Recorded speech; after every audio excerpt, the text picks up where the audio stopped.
귀로 여는 세상, 영심이의 책방에 오신 여러분 환영합니다.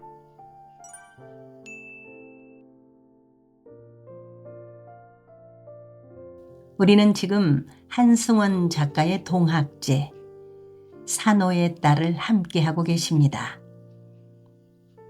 지난 시간에는 바우의 아들 달섬이가 7살 동생 순한예를 떼놓기 위해 갖은 꾀를 부리는 내용이었었습니다. 잠을 재우기 위해서 자장가도 불러주고 호랑이가 온다고 윽박질러 보기도 하고 사람 소를 만들어 기둥에 묶어놓기까지 하죠. 엄마에게 달려가 누룽지라도 얻어오고 싶어하는 달섬 이야기, 오늘도 계속됩니다. 제1권 산호의 딸. 몸이 후들거렸지만 이를 사려물고 문간방의 쌍바리 문을 지났다. 문간방 안에서 어흥 하는 기침 소리가 들리고 쌍바리 문이 열렸다. 네 이놈의 자식! 털보 늙은이가 문턱 아래로 내려서고 있었다. 달섬은 반사적으로 몸을 돌렸다. 털보 늙은이 앞을 빠져나갔다.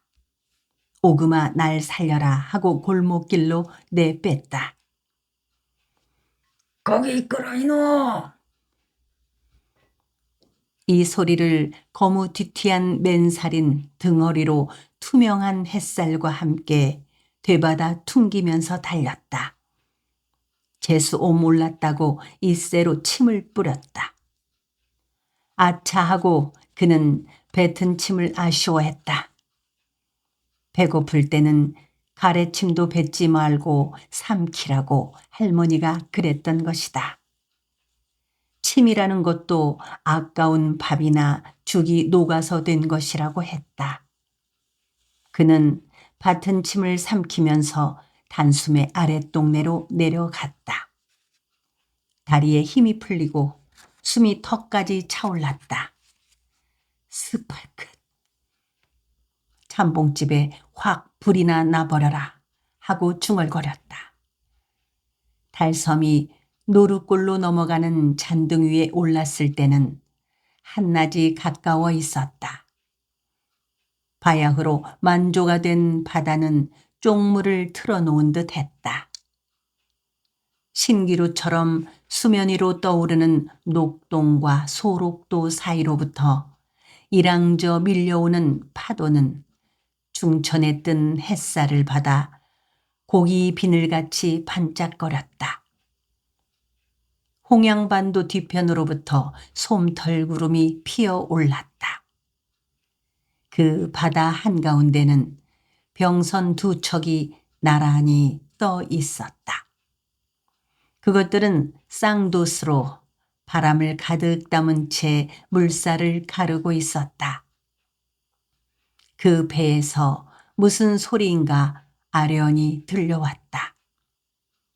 쾌선 한 척은 드문드문 떠있는 고기잡이 배들 사이를 재빠르게 누비질하고 다녔다. 달섬은 배고픔도 있고 턱에까지 차오른 가쁜 숨 때문에 어깨를 들먹거리며 걸음을 멈추고 그 변선들을 보았다. 아련히 울려오는 소리에 귀를 기울였다. 그 소리가 간을 간지럽게 하는 듯 싶었다. 그 병선들은 뱃전을 드높게 덧붙인 것이었다.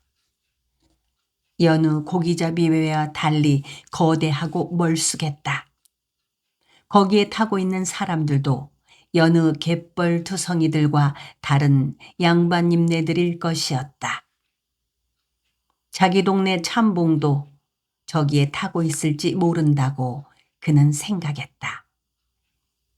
앞장서서 물살을 헤치는 배 위에는 도포에 갓을 쓴 듯한 사람 둘과 굵은복 차림을 한 사람이 둘이 타고 있었다. 그 사이사이에 울긋불긋한 비단 옷을 입은 기생들이 끼어 있었다. 뒤따르는 배 위에는 아청색 새자락 옷에 송기색 더그레를 입고 벙거지를 쓴 군졸들 넷이 타고 있었다. 고기잡이 배들 사이를 누비고 다니는 칼 같은 쾌선에는 군규 하나와 군졸들만 타고 있었다. 그 배는 고기잡이 배에서 고기를 빼앗다가 선유하는 두 병선에다가 바치는 것이었다. 신임 한만호는 자기 소관의 바다를 둘러보고 있는 것이었다. 둘러보는 것은 핑계일 뿐이고 사실은 근방의 유생, 새터말의 고참봉, 회령포 윤진사 따위 등을 거느리고 선유와 회평을 즐기는 것이었다. 흥양반도와 금당도가 가로막고 있어 얼핏 호수같이 보이는 바다에는 몽당몽당 잘라낸 작은 거룻배들이 나무 토막처럼 수없이 떠 있었다. 이 바다에서 낚시에 주로 잡히는 고기는 조기들이었다. 거룻배에 탄 어부들은 그것을 낚고들 있었다. 물론 숭어나 민어나 농어나 장어나 문어나 돔이나 병어나 상어 같은 것도 숱하게 많았다. 그러나 그 고기들을 잡을 큰 배나 그물이 없었다. 그저 손쉽게 마련할 수 있는 거룻배와 녹보 낚싯줄로 그저 만만한 조기나 낚아 올리고 있는 것이었다. 그것은 이 보릿고개의 유일한 구황식품이었다. 선상곤장. 이우암내 거룻배는 바다 한가운데에 떠 있었다. 닷을 내리고 낚시를 들이우고 있었다. 이우암과 차돌새가 어우름으로 배를 탔다. 겹붙이긴 최돌쇠는 이물 쪽에 앉고 주인인 이우암은 고물 쪽에 앉았다. 그들은 똑같이 갯물이 절여진 바지만 입고 있었다. 윗도리는 벗은 채였다. 시로락이 하나도 걸치지 않은 윗몸은 구릿빛이었다. 그들의 살갗은 검은 상어의 등어리같이 햇살 아래서 번들거렸다. 저것은 또 무슨 행차라냐? 땅딸막하게 옆으로 퍼진 윗몸을 뱃전 쪽으로 숙이고 시퍼런 물구비 속의 녹보 낚싯줄을 들여다보고 있던 최돌쇠가 중선들을 보고 말했다. 저 벙거지들이 고기 훑으러 댕겨요. 이우암이 소리쳤다. 그는 벨이 뒤틀렸다. 구럭 속을 들여다보았다. 기껏 12마리 잡았을 뿐이었다. 최돌쇠도 자기의 고기 구럭을 들여다보았다. 우엄아, 우리 물간 속에다가 고기 감추자. 지금 겨우 8마리 잡았는데 저것들한테 뺏기고 나면 큰일이다. 앞으로 더 잡힐 것 같지도 않은데. 보인세, 어세, 참봉집에 낼 물세에 낼 것도 못 된다. 여기서 저것들한테 뺏기는 것은 장부에 올라가지도 않는다. 100마리를 바쳐봐야 큰일이다. 최돌쇠는 자기의 고기를 앞쪽 물간에다 숨겼다. 이우암도 그를 따라서 뒤쪽 물간에다 고기를 숨겼다. 벙거지들이 물간을 뒤지려 하지 않을까. 다른 배에서 많이들 빼앗았을 터인데 구태여 물간까지 뒤져서 고기를 빼앗아 가랴. 지금까지 다른 배에서 빼앗은 고기만으로도 저 두 배에 탄 양반놈들 배 다 채우고 번거지 죄놈들 배가 부를 만큼은 불렀을 터이다. 이렇게 생각을 하는데도 이유함은 두려웠다. 고기를 물간 속에다 숨긴 것이 뜻밖의 큰 탈을 불러오지 않을까. 이날따라 고기마저도 부지런히 입질을 해주지 않았다. 이유함은 손끝에 걸고 있던 녹보 낚싯줄을 발가락에 걸고 몸을 일으켰다. 조마조마했다. 회령 선창 마당에서 구럭을 놓고 고기를 팔다가 군졸들한테 걸려든 적이 있었다. 시장 바닥도 아닌 곳에서 고기를 놓고 판 것은 죄였다. 만호한테 가는 시장세를 물지 않으려 하는 것이기 때문이었다. 그때 그는 마침 고기도 거의 팔아버렸으므로 그를 붙잡아 가려는 군졸 하나를 들어 업고 도망을 쳤었다. 그의 얼굴을 기억하고 있는 군졸이 저 배에 타고 있으면 어떻게 할까? 그때가 언제인데 아직까지 나를 기억하고 있으랴. 괜히 물간에 고기를 숨겼다. 한번 숨겨놓은 것을 어떻게 하랴? 무슨 일이 있겠느냐? 두 팔을 머리 위쪽으로 올리고 기지개를 켰다. 서발 가우새 거룻배가 금방 뒤엎어질 듯이 기우뚱거렸다. 그는 흡사 거인이었다.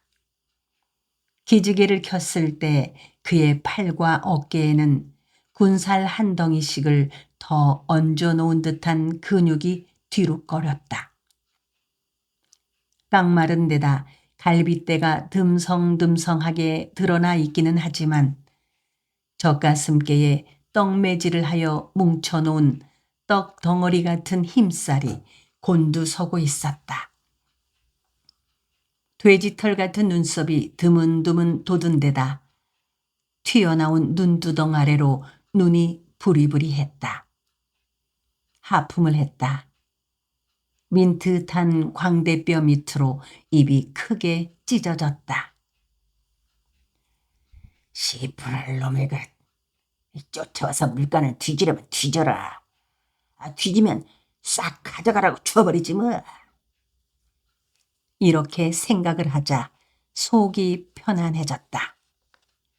그때 기계선 한 척이 통통거리면서 노릇골 연안에서 나왔다. 녹도에 사는 일본인의 배였다. 저것들이 언제 저기에 들어가 배를 대고 있었을까? 그 사이에 무얼 하고 있었을까? 물을 길었을까? 저 만호라는 놈은 지키라는 바다는 안 지키고 무엇을 하고 자빠져 있단 말인가? 빌어먹을 놈 날씨 한번 좋다. 하고 이유함은 투덜거렸다. 일본인의 기계배는 바다 한가운데로 나오더니 그물을 내렸다. 아이, 저 개 같은 것들 등살에 이렇게 고기가 더 안 잡힌단 말이오. 그물을 집어넣어서 끄집고 휘저어대니까 고기들이 놀라서 어디로 다 내빼버린 모양이오. 최돌쇠가 기계배들이 갈라대는 흰 물살을 바라보면서 투덜거렸다. 일본인들은 흥양반도 끝에 녹도 포구에서 살고 있었다. 녹도 만호도 그들을 건드리지 않았다. 오히려 그들이 불편하지 않도록 곡식도 대주고 집도 마련해주고 그러는 것이었다. 녹도 만호나 회령 만호는 그 일본인들하고 밀무역을 하고 있다는 것이다. 그들은 비단이나 석유나 양잿물이나 시계나 화장품이나 사탕 따위들을 가지고 오는 것이었다. 만호는 그것들을 서울 대감들과 병사와 좌수영의 수사한테 바치기도 하고 장흥, 강진, 영암, 나주, 광주 등지의 부자놈들 집에 팔기도 하는 것이었다. 새 만호는 전임 만호한테서 그 밀무역부터 넘겨받아 하고 있다고 했다. 최돌쇠는 빈 녹보줄을 끌어올렸다. 그 사이에 복쟁이가 갯지렁이를 따먹어버리지 않았는가 살필 참이었다. 흥양반도 위로 솜털 같은 뭉게구름이 피어올랐다. 만호 장군인지 천호 장군인지 5마리 천봉한테 지난달에 가져다 먹은 보리 대충으로 10마리 자반으로 말려주고 그래야겠는데 개구리떼 같은 우리 새끼들하고는 오늘 밤에 무엇을 끓여 먹을 거란가. 뭉게구름을 보면서 탄식하듯이 투덜거렸다. 낚시 끝에는 갯지렁이가 보이지 않았다. 간사한 복쟁이가 그 사이에 입가심을 해버린 것이다. 아이고 이 재미랄 놈의 복쟁이 새끼. 해놨는 것 조금 보소. 이놈의 바다 복쟁이라는 놈도 갈근갈근 동네 사람들 논밭 다 갉아먹는 참복놈 삼시랑으로 생겼담. 아유 어쨌단가. 최돌쇠는 잽싸게 갯지렁이를 낚시에 끼워서 물로 던졌다. 자비야 신용왕님이 이 미천한 백성 최돌쇠라는 놈도 먹고 살도록 제발 좀 살펴주십시오. 금년 개째 때는 참말로 큰맘 먹고 제사 걸게 차릴 테니까 하해 같은 마음으로 돌보아 주십시오. 간절하게 축수를 했다. 이유함은 쾌선이 고기잡이 배들 사이사이를 누비고 돌아다니면서 고기 훑어가는 것을 보고 최돌쇠를 향해 말했다. 돌쇠 형님, 어차피 물간에 숨겨놓았어도 저 새끼들한테 빼앗기기는 마찬가지요.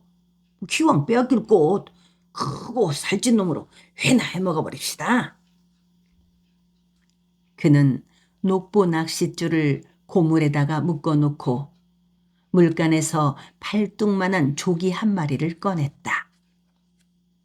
배의 널판지를 도마 삼아 고기의 비늘을 벗겨내고 썰었다. 된장을 묻혔다. 최돌쇠는 뱃속이 출출하던 참인지 낚싯줄을 손끝에 건 채로 다가왔다. 이우암의 뱃속도 나간 집 속같이 헛헛했다. 밥은 싸가지고 올 수가 없었다. 고기살만으로 빈 뱃속을 채워야 했다. 그들은 고기 한 마리 회친 것을 마파람에 개눈 감추듯이 먹어치웠다. 최돌쇠가 자기의 물간에서 고기 한 마리를 꺼냈다. 이우암이 그것을 칼로 썰었다. 싱싱한 고기살은 달콤했다. 가뜩이나 배까지 고파 있던 참이라 혀끝에서 얼음같이 녹는 듯했다. 기왕 빼앗기고 말 것, 내 뱃속이나 채워두고 보자고 먹어대고 있는 것이지만 배가 어느 정도 불러지자 이유함은 늙은 어머니와 이삐가 생각났다. 달섬이와 순내한테도 얼굴도 떠올랐다. 차돌쇠도 가족들 생각이 나는 모양이었다. 한숨을 섞어 말했다. 우리 예편네. 우리 새끼들은 배 굴려놓고 나 혼자서만 잘 먹는다. 그들은 다시 썬 고깃점을 아귀들같이 먹어댔다. 쾌선은 능구렁이처럼 참새떼같이 고기잡이 배들 사이를 휘젓고 다니면서 고기를 빼앗아 댔다. 거기 물간 열어봐. 감춰봐야 쓸데없어. 그 큰 것들 모두 이리 내놔. 만우 나으리한테 잘 보여야 뒤탈이 없어. 군졸이 이렇게 말을 하였고 물새낼 물고기는 좀 남겨두고 가져가셔야죠. 이놈만 가져가시고 그것들은 좀 이리 주시오. 어부들은 한 마리라도 덜 빼앗기려고 안달이었다. 우리 한 마리 더 썰어 먹읍시다. 큰 놈으로 먹읍시다. 아껴두어야 큰일이오. 이우암이 자기의 물간에서 팔뚝 같은 고기 한 마리를 다시 꺼냈다.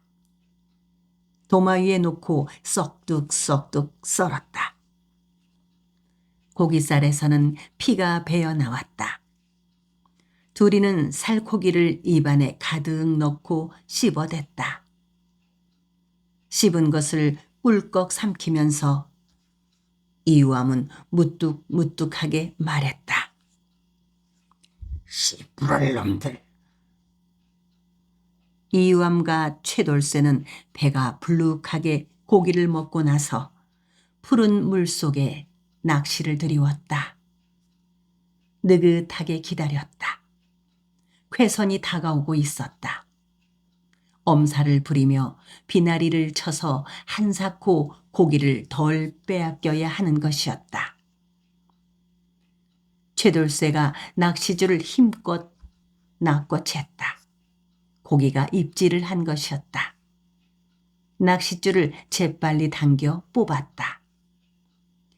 아따 시험씨 좋고 처음이다. 큰 것이 걸린 것이었다. 배전 시우를 타고 오려는 녹부줄이 삐드등 소리를 냈다. 팔뚝만한 장어 한 마리가 푸른 바닷물 자락 위로 떠올랐다. 허허이, 이것은 내 고기 아니네. 최돌쇠가 장어를 걷어 올리면서 말했다. 그것은 집에 가지고 들어가지도 못하고 참복내 종들한테 빼앗기고 말 거라는 말이었다. 참복내 종들은 포구머리에 지켜 서 있다가 어부들이 좋은 고기를 잡아오면 모두 거두어다가 소금에 절여 말리는 것이었다. 물론 그런 경우에는 종들이 아무개가 얼마만한 무슨 고기를 내놓았다고 장부에다가 올리기는 했다. 이우암은 고기가 가볍게 입질하는 것을 낚아챘다. 무엇인가가 걸려 있들었다. 별로 크지 않은 것인 듯 줄이 가벼웠다. 겨우 손바닥만한 조기 새끼였다. 아이고, 간밤에 깐 것이 올라왔다. 최돌쇠는 이우암이 건져 올리는 고기를 보고 우스갯소리를 했다. 이우암은 빈 낚시에 갯지렁이를 푸지게 끼워 멀리 던졌다. 최돌쇠가 소리쳐 말했다. 야, 물에 빠져 죽어도 좋으니까 배가 푹 가라앉을 때까지 고기를 한번 실어보자. 녹붙줄 잡은 손가락 끝이 찢어지고 갈라져도 좋다. 이 바다에 있는 고기들이 모두 우리 배 밑으로 몰려와서 한번 몰아봐라. 빌어먹을 것. 이우암은 한숨을 쉬었다. 배가 가라앉도록 고기를 잡는다면 얼마나 좋으랴. 그러면 그것으로 보리 몇 가마니를 져드리고 그것으로 종이나 다름없이 참봉집에 불모 잡혀 있는 형수님을 끌어낼 수 있을 것이다. 밥 얼굴을 본 지 오래여서 얼굴이 눌눌하게 뜬 달섬이나 순한예나 어머니나 이삐한테 밥 얼굴을 보여줄 수도 있을 것이다. 빌어먹을. 형님 이바오는 마노나 참봉한테 그렇게 빌부터 비나리를 쳐댔지만 지난 해도 그 턱이고 이 해도 그 턱이다. 마노와 참봉 밑에 달린 군교나 군졸이나 마름놈이나 종놈들한테까지 뜯겼다. 용왕님네는 인색했다. 그 손바닥만한 조기 한 마리를 건져 올리게 해놓고는 소식이 없었다. 이유암은 빈 낚시를 끌어올려서 꽃섬 쪽으로 멀리 한번 던져보았다. 그때 만호 일행에 선유하는 병선들이 도폭에 바람을 뺑뺑하게 담고 느릿느릿 이유암네 배 쪽으로 오고 있었다. 사면육각의 소리가 또렷하게 들려왔다. 고기잡이 배들 사이를 누비고 다니는 쾌선에서 호령하는 소리가 한데 어우러졌다. 닷을 빼얹고 도망치는 고기잡이 배를 노리고 쫓아가고 있었다. 고기잡이 배는 멀리 도망을 치지 못하고 붙잡혔다. 아이고, 나으리 도망을 칠 까닭이 있습니까요? 하도 고기가 입질을 안 해서 조금 자리를 옮겨서 낚시질을 해보려고 그런 것이지요. 붙잡힌 거룻배의 어부가 고개와 손을 저어대면서 변명을 했지만 군교는 군졸들한테 어부 둘을 모두 잡아 올리라고 소리를 질렀다. 군졸들은 그들을 군선 위로 끌어올렸다. 그 어부의 거붓배는 목을 매단 개같이 쾌선 꽁무니에 매달렸다. 곤장 5장씩만 쳐주고 배를 샅샅이 뒤져서 고기라고 생긴 것은 꼴뚜기 한 마리까지 다 거두어들여라. 허우대가 큰 군교는 개선장군처럼 칼자루를 드높이 치켜들면서 소리쳤다. 근처의 고기잡이 배에 탄 어부들은 떨면서 호령하는 군교와 곤장을 맡고 있는 어부를 번갈아 보았다. 쾌선 위의 군졸들은 9이었다. 곤장을 맡는 어부들은 죽는다고 비명을 질러댔다. 이우암은 곤장을 맡는 어부들을 알아보았다. 이웃 갯마을의 장새돌이와 김장쇠였다. 둘 다 무골 호인들이었다. 내라는 보인세, 물세, 어세, 여축 없이 잘 내고 제각시 보듬고 잠잘 줄밖에 모르는 위인들이었다. 고기나 빼앗아 갈 것이지 뭐 곤장은 무슨 놈의 곤장인가? 최돌쇠가 투덜거렸다. 쾌선에서 자기네 배로 내려온 김장쇠는 아이고, 나으리들 그렇게 고기를 다 가져가 버리면은 우리는 어떻게 합니까요? 오늘 들어가서 새끼들하고 끓여 먹을 것은 있어야지요. 하고 통사정을 했다. 군졸들은 아랑곳하지 않고 그들의 거룻배를 버리고 다른 고기잡이 배 쪽으로 옮겨갔다. 군졸 넷이 노를 저었다. 배는 살같이 물을 갈랐다. 나는 윤만호 갈려간 것이 그렇게도 좋네. 최돌쇠는 한 해 전에 회령표 선창에서 잡은 2 두rum을 보찜 장수한테 팔아 넘기려다가 만호 졸개들한테 걸려서 난 전례에 따라 곤장 10도를 얻어맞고 마을 사람들한테 업혀오다시피 한 적이 있었다. 저인망이었다. 조선 사람들이 녹보 낚싯줄로 한 마리씩 잡아 올리는 것을 비웃기라도 하듯이 저인망으로 고기를 훑어가고 있었다.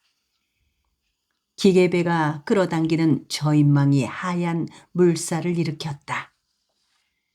기계배는 기세 좋게 그물을 끌어당겼다. 그 기계배가 일으키는 물결의 여파에 근처의 거룻배들은 나뭇잎들같이 기우뚱거렸다. 기계배 위에 탄 일본인들은 거의가 훈도시 하나만으로 사타구니를 가리고들 있었다. 그들을 향해 아무도 무슨 말을 건네려 하지 않았다. 만호의 군선들도 모른 체하고 꽃섬 쪽으로 가고 있었다. 거룻배들 사이를 누비고 다니는 병선들도 마찬가지였다. 일본인들이 어디서 무엇을 어떻게 하든지 그들을 함부로 건드리지 말라는 지시가 내렸다는 것이었다. 만호는 오히려 일본인들이 회령으로 들어가면 쌀도 주고 술 대접도 한다는 것이었다. 아이고, 그때 곤장을 내리치라고 한 만호도 만호지만 옆에서 알랑거리던 수교놈을 찢어 죽이고 싶더라. 이놈은 지난번 물세를 반으로 줄여달라고 뱃놈들이 떼지어 몰려왔을 때 제일로 앞장을 섰던 놈이 틀림없는 듯 싶습니다. 그 자식이 이렇게 턱주가리를 놀리더란 말이야. 아니, 내가 언제 그런 일에 앞장을 섰는가? 그런 억지가 어딨어. 숫째에서 아주 사람을 잡자는 것 아니여?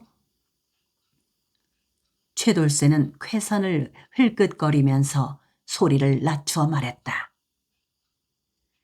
그 수결한 놈 지금 저 만호 옆에 타고 있을 것이오. 이우암은 꽃섬 쪽에서 오는 병선 두 척을 보며 말했다. 마른 입술에 밭은 침을 묻혔다. 새삼스럽게 가슴이 조마조마했다. 고기잡이 배들을 훑으러 다니는 쾌선에 군졸들을 보았다.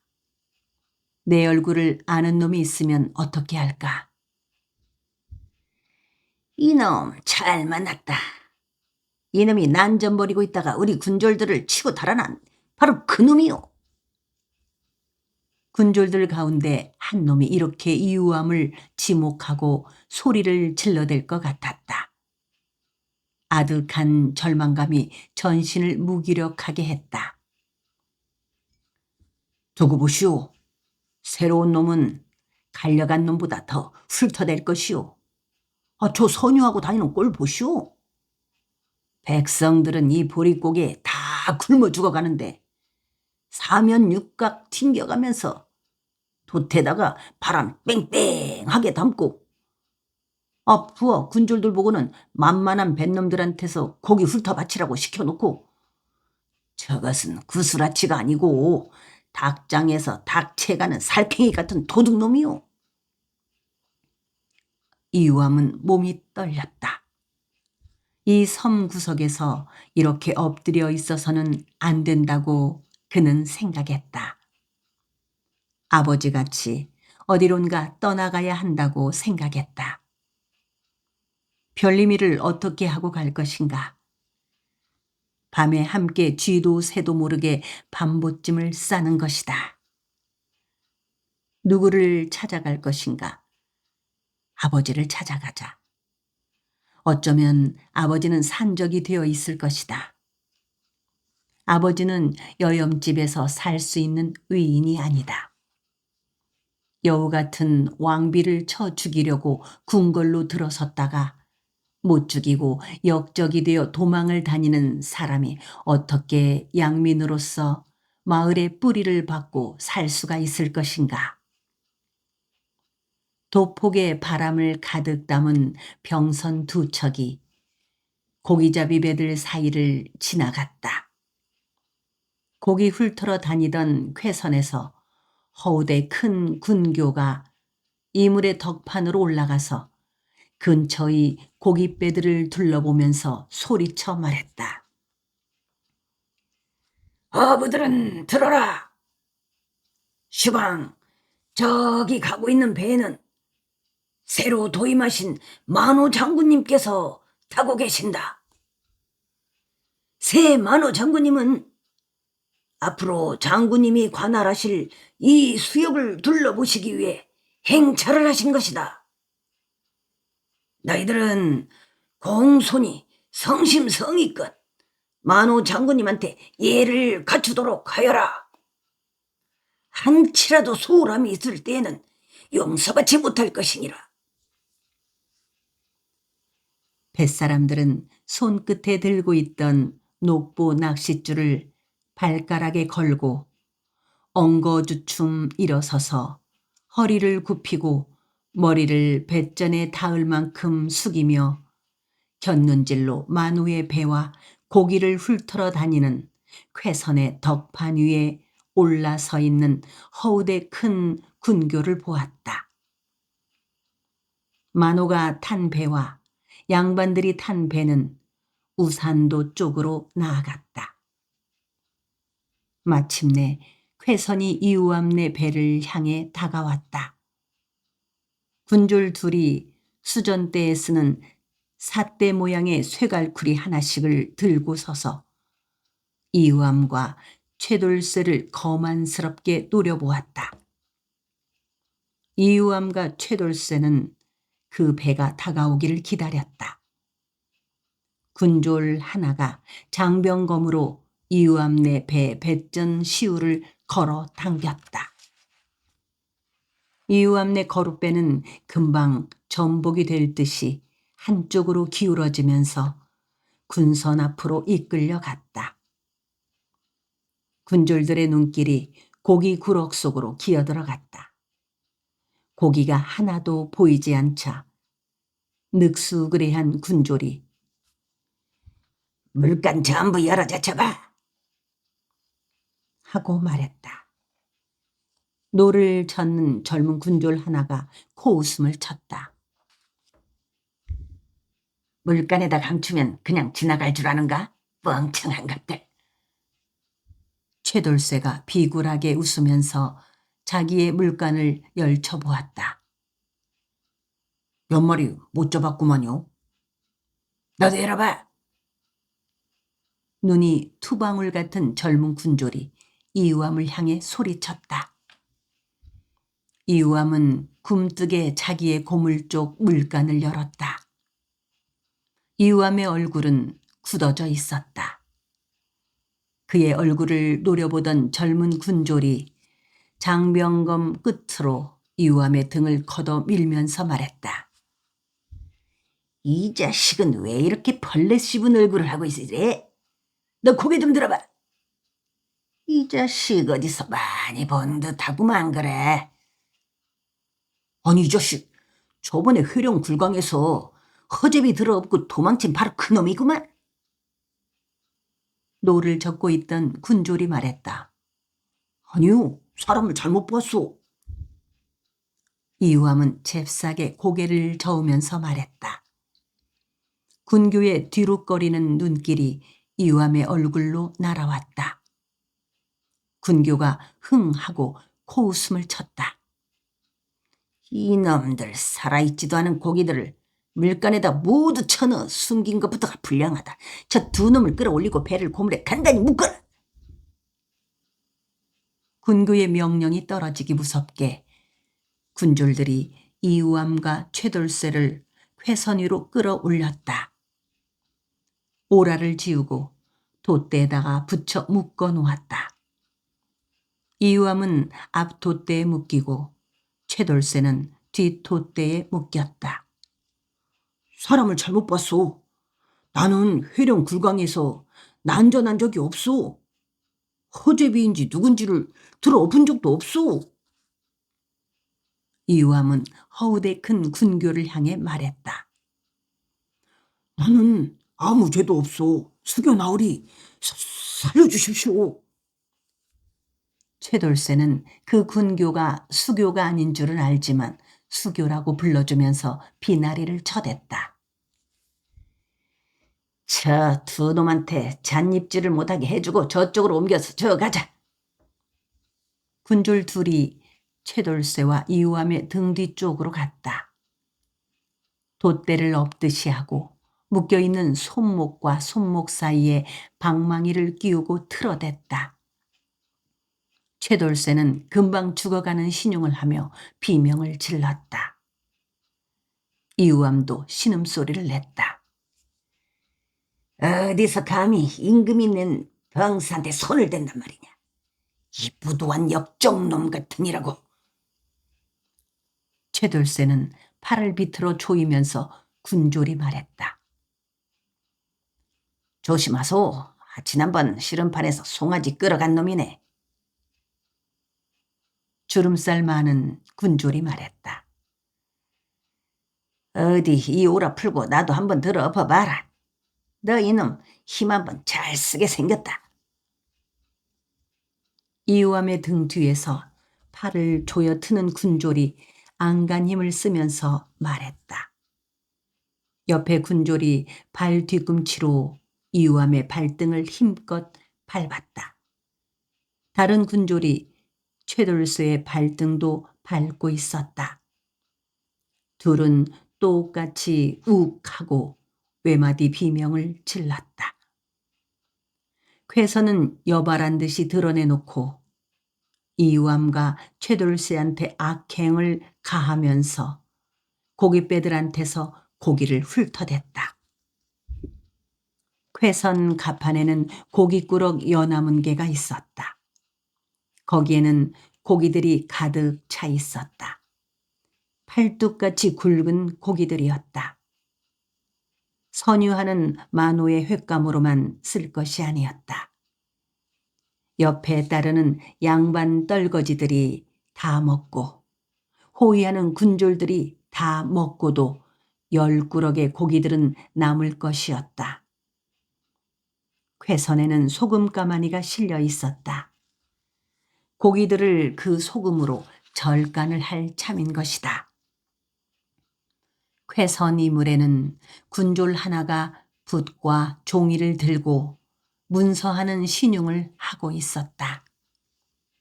어부들한테 고기를 빼앗을 때마다 군졸은 마을 이름과 어부의 이름을 물어 적고 있었다. 오늘 고기를 바친 사람한테서는 이번 달 어세를 받지 않겠다는 것이었다. 그러나 그것은 거짓말이었다. 그냥 적는 신용만 하고 있을 뿐이었다. 이 역적놈들. 주둥이를 또다시 놀리기만 하면은 팔다리가 문어다리가 흐물흐물하게 만들어 놓을 것이다. 잠자코 있어라. 허우대 큰 군교는 최돌쇠와 이우암에게 근엄하게 말했다. 그리고 고기를 그만 훑어가자고 했다. 꽃섬 쪽으로 뱃머리를 돌리고 있는 두 군선을 향해 배를 저어가자고 했다. 군졸들은 노를 저 돛을 올리는 축도 있었다. 돛은 마파람을 담았다. 배는 살같이 물살을 가르며 나아갔다. 이우암은 노루목 연안을 바라보았다. 진즉 아버지를 찾아 집을 나갔어야 하는 것인데 늦었다고 그는 생각했다. 자기들 한 패거리를 들어 엎은 나를 고이 놓아줄 까닭이 없다. 팔과 다리를 정말로 문어의 다리같이 흐물흐물하게 만들어 놓을지도 모른다. 노루목 연안의 물은 유독 쪽빛으로 푸르렀다. 그 연안에 태를 두른 모래밭은 사기처럼 하얗게 빛났다. 노루목 뒷산의 숲은 진한 쑥물을 들여놓은 듯 했다. 산중턱에 길다란 산밭이 있었다. 허리띠를 둘러놓은 듯한 보리밭이었다. 아버지가 집을 나가기 전에 일군 밭이었다. 어머니는 밀물이 밀려들어 있으면 그 밭에서 김을 매기도 하고 물을 주기도 하고 그러다가 썰물이 지면 갯바닥으로 내려가곤 했다. 저 보리를 거두어들인 뒤에는 목화와 서속과 수수를 심을 것이다. 그 사이사이에 무와 배추씨도 들일 것이다. 어머니와 이삐는 아직도 저 밭에 있을까? 썰물이 졌으므로 갯바닥으로 내려가 조개를 잡고 있을까? 아니, 난 밀물이 지기 시작하므로 집으로 들어가고 있을 것이다. 군선은 만호가 탄 군선 앞으로 다가갔다. 군교는 크고 싱싱한 고기들을 만호의 배 위로 올려주면서 말했다. 장군님, 백성들이 만호 장군님의 도임을 정말로 반기고들 있습니다. 군선이 지나가기만 하면 장군님께 드리라고 이렇게 고기를 내놓습니다. 이 고기들을 우리들이 다 회를 처먹을 수는 없고 소금으로 간을 해놓겠습니다. 만호는 취해 있었다. 기생을 껴안은 채 눈을 거슴츠레하게 뜨고 허우대 큰 군교를 노려보았다. 군교가 무르익어가는 풍류의 분위기를 깨고 있었다. 알아서 처리하라고 퉁명스럽게 말했다. 만호의 체구는 조그마하면서 단단했다. 눈초리가 날카로웠다. 그는 군교에게 분위기 망친 것을 꾸짖고 있는 것이었다. 맞은편에 앉은 수교가 군교에게 얼른 물러가라고 손짓을 했다. 만호의 옆에 앉은 의관정제한 중늙은이가 목을 길게 빼고 시를 읊고 있었다. 이물의 덕판 쪽에 앉은 악사들이 그 시 곡조에 따라 연주하고 있었다. 고기 훑어 실은 배는 싱싱한 고기만 골라서 만호의 병선에다가 옮겨주고는 떨어져 나갔다.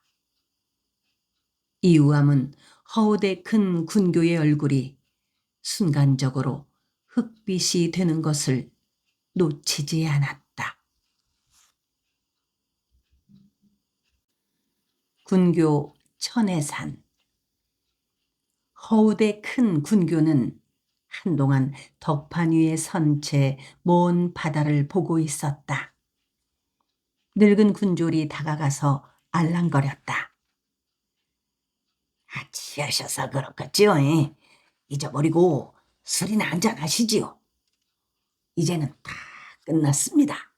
우리끼리 한바탕 마시고 질퍽하게 한번 취해가지고 놀아보십시다. 허우대 큰 군교는 후 하고 한숨을 쉬었다. 만호의 배에 올라 함께 어울리지 못한 것을 분해하는 것이었다. 군교는 한참을 더 우뚝 서 있더니 군졸들을 향해 말했다. 야, 싱싱한 것으로 골라서 회를 쳐라. 술도 꺼내고 꽹과리랑 북이랑 장구랑 태평수랑 다 꺼내라. 먹고 마시고 한바탕 놀아라. 저 새끼들한테 곤장도 한바탕 내리고. 군교는 분풀이를 하듯이 말하고 바닷물에다 침을 뱉었다. 군교는 눈을 힘주어 감았다가 떴다. 어깨를 으쓱 치켜 올렸다. 녹도의 윤만호 밑에서 굴러먹던 그는 2해 전에 회령으로 도임한 그 윤만호를 따라왔다가 끈 틀어진 뒤움박이 되어버린 군교였다. 녹도에서부터 어부들의 고기 훑어먹기로 이골이 나 있는 그는 회령 와서 벌써 집 한 칸을 마련해서 살고 있었다. 첩까지 거느렸다. 첩은 소문난 미녀였다. 녹도에서부터 데리고 온 첩이었다. 그 첩한테서 딸이 하나 태어났다. 그 첩을 두고 어디서 앳된 첩 하나를 또 데리고 와서 살림을 차렸다. 섬에서 훔쳐오다시피 해가지고 온 것이었다. 어부의 딸이었다. 한만호가 그 허우대 큰 군교를 그렇게 노려본 것은 까닭이 있었다. 누군가가 새로 도임한 만호에게 첩 둘을 거느리고 사는 그 군교에 대한 말을 까발린 것이었다. 흥! 하고 군교는 코방귀를 뀌었다. 그는 배짱이 좋았다. 그 군교 천해사는 만호 따위를 무서워하지 않았다. 머지않아 만호 쪽에서 오히려 자기의 비위를 맞추려 들 것이라고 그는 생각했다. 만호에게로 가는 고기들을 중간에서 모두 차단해 버릴 수 있는 꾀가 그에게 있었다. 만호가 비밀리에 어선을 짓고 소금을 굽는 것, 일본 상인들과 밀무역을 하는 것을 감사나 수사한테 은밀히 고발장을 띄울 수도 있는 것이었다. 그는 회령진의 김진사나 새터말의 고참봉들을 모두 자기 사람으로 만들어두고 있는 터였다. 저 역정놈들한테도 술에다가 밥에다가 배가 불룩하게 퍼 먹여주어라. 사람은 다 같은 사람이니라. 곤장을 내릴 땐 내리더라도 먹여라. 잡아먹을 개도 먹이고 잡아먹는 법이다. 군교 천혜사는 호걸스럽게 말했다. 그는 술이 얼큰해졌다. 이우암이 고개를 저었지만 군졸 하나가 억지로 그의 입에 술과 고기를 들이밀었다. 이우암과 최돌쇠는 주는 대로 받아 먹었다. 술이 얼큰해진 천혜산이 이우암 앞으로 왔다. 곰방대를 물고 연기를 뻐끔거렸다. 이우암의 눈 속을 빤히 들여다보았다. 이우암은 노루목 연안을 보고 있었다. 주는 대로 마셔놓은 술에 그도 취했다. 그의 길다란 산밭에 사람이 움직이는 듯 싶었다. 저게 누굴까? 군교 천혜산이 도끼 눈을 해가지고 이우암을 향해 빈정거렸다. 이놈, 어디 한눈을 팔고 있냐? 죽느냐 사느냐 하는 판인데. 너 힘께나 쓰겠구나. 맷집도 좋게 생겼고. 최돌쇠는 벌벌 떨고 있었다. 이제 제대로 곤장을 칠 모양이라고 생각을 한 것이었다. 이우암의 차례가 끝나면 자기의 차례인 것이었다. 이우암은 태연했다. 늙은 군졸 하나가 이우암의 옆으로 오면서 가느다란 소리로 말했다. 이놈, 장교님 말씀이 안 들리냐? 누나를 쏙 뽑아 젖을 담아버릴까 보다.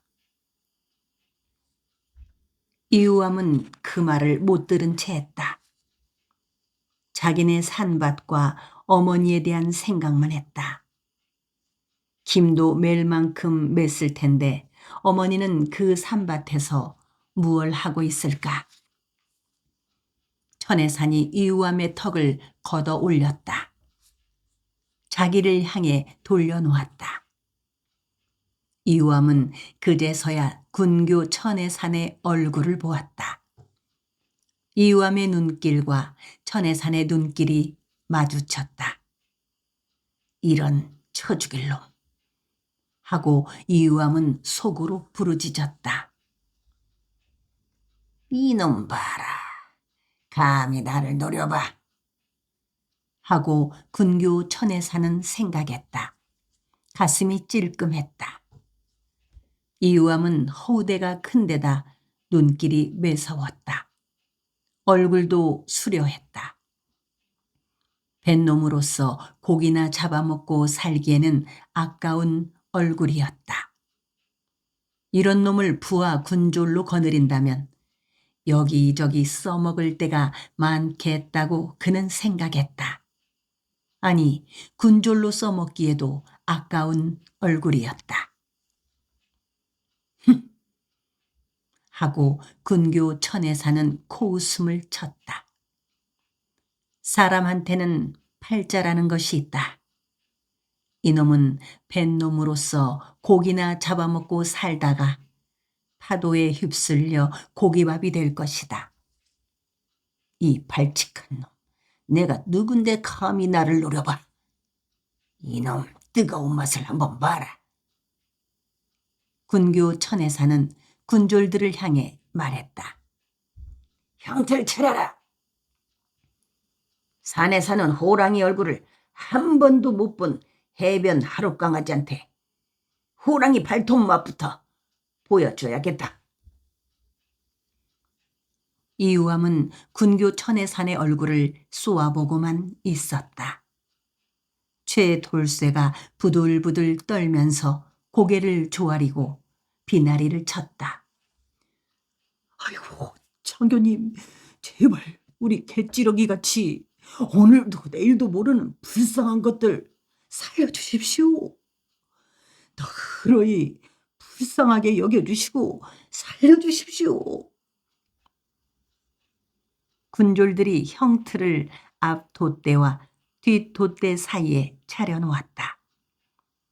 천해산이 최 돌쇠를 향해 소리쳤다. 이놈아, 곤정 맞을 놈은 이놈인데 내 놈이 어째서 그칠할 발광이냐? 어디 너부터 먼저 맛을 보려고 그러느냐? 군졸들이 이유암을 형틀에 엎어놓고 팔과 다리를 졸라맸다. 이유암은 이를 악물었다. 군교 천해산의 얼굴을 돌아다 보았다. 군교 천해산은 앳된 이유암이 그에게 살려달라는 말을 한마디만 하면 곤장을 치지 않게 할 작정이었다. 곤장을 때리기 아까운 놈이라는 생각이 들었다.